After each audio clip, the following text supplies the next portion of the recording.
Thanks for staying with us here on eNCA. Now, the numbers we've heard being put behind efforts to counteract the impact of the pandemic have been eye-watering and almost too difficult for ordinary people like myself to process. But one thing that's become more and more apparent is that transparency is key, especially during times like these. Now, Tshikululu Social Investment has recognized this and has launched a special map that tracks the finances of certain interventions to ease this humanitarian crisis across the country. To date, it's tracked over 3 billion rand in relief funding. To tell us more, we're joined via Skype by Nikki Griffiths, the Chief Operating Officer for Tshikululu Social Investments. Nikki, thank you so much for joining us bright and early on a Saturday morning.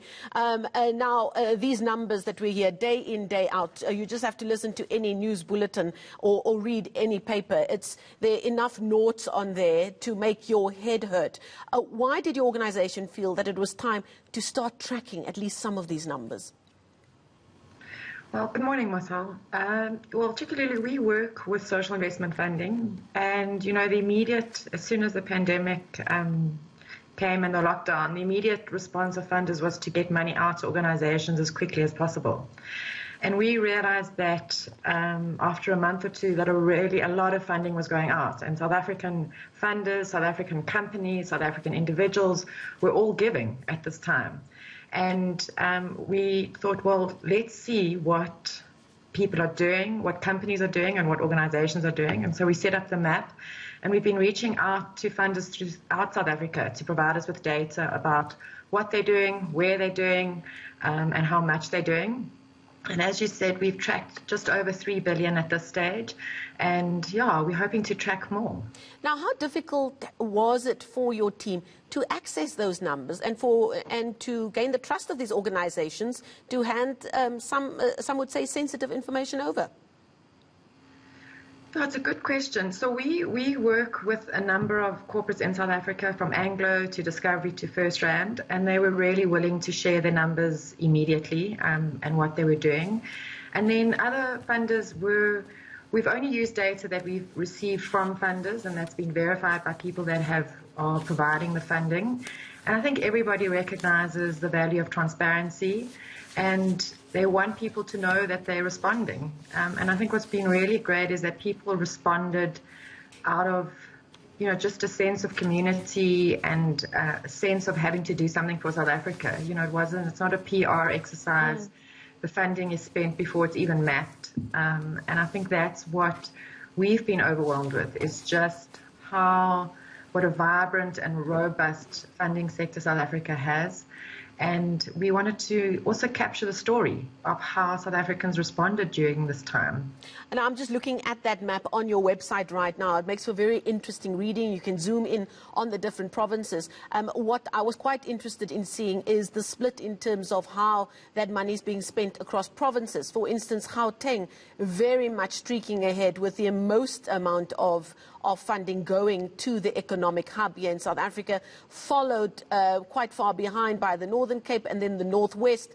And then as we go, the provinces who receive the least amount of funding, according to your map, is the Western Cape, the Eastern Cape, and then lastly the Free State. Are you using this information to stimulate some of your other research work? What have you gleaned from what these numbers are showing you and where that money is being spent? That's a very interesting question, because in usual times, most of funding in South Africa does go to Gauteng, and often people say it's because it's got the largest population in South Africa, and that's why it tracks a lot of funding. And then usually the second highest amount of funding goes to the Western Cape. And so the numbers we're seeing on this map are different to what happens kind of on a year-to-year basis with funding.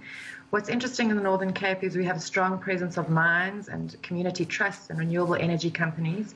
So it's really interesting to see the funding that's going to the Northern Cape, because that is an interesting province. Unfortunately, the rural provinces like Limpopo, Free State, Northwest, they often are the provinces that get the least amount of funding and the least amount of attention.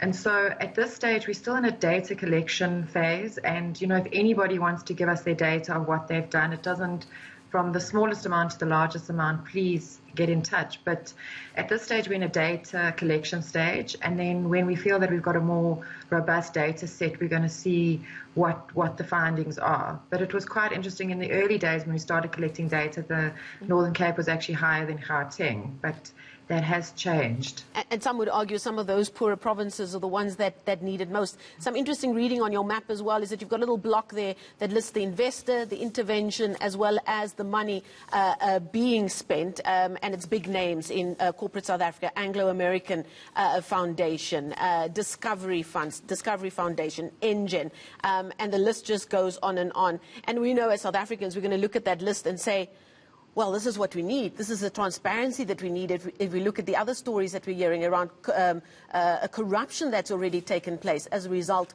of these COVID-19 related relief funds that have been put out there. The message from you being that we need this kind of transparency even in the government sector, I would take it? Yeah, I mean, I think all of us as South Africans, the more transparency, the more we can hold people to account. And also, the more transparency, the more that we can see people are doing. I think we really underestimate ourselves as a society. We were overwhelmed by how, a lot of these companies are going to face a tough year or two in the economic fallout from the pandemic, and yet they are giving. And I think we sometimes underestimate what an incredible society we're in and how people reach out. And so I think more transparency, it holds people to account, but it also tells the story of who we really are. Just one more question before I let you go, just moving away from this social investment map that makes for interesting reading on your website. You were also involved with guiding or processing a fund that was set up by Netflix to help out those who've been impacted by the pandemic inside South Africa's television and film industry. How has that gone so far? We've had an overwhelming response. It's been an incredible project with Netflix reaching out to us and saying we want to help the South African industry. They are fantastic. We work with them in good times. And it's been in partnership with the Independent Producers Organization and the South African Screen Federation. And the applications were open for 2 weeks, and we got over 5,000 applications for that process. And so we're currently reviewing those applications in response to the funding being made available by Netflix. Okay, fascinating and important work there for an industry that has been very hard hit. Thank you so much for that update. That's Nikki Griffiths, the Chief Operating Officer for Tshikululu Social Investments. They've got an interesting map on their website that tracks at least some of what corporate South Africa has put into relief funding as the entire country continues to battle the impact of the COVID-19 pandemic.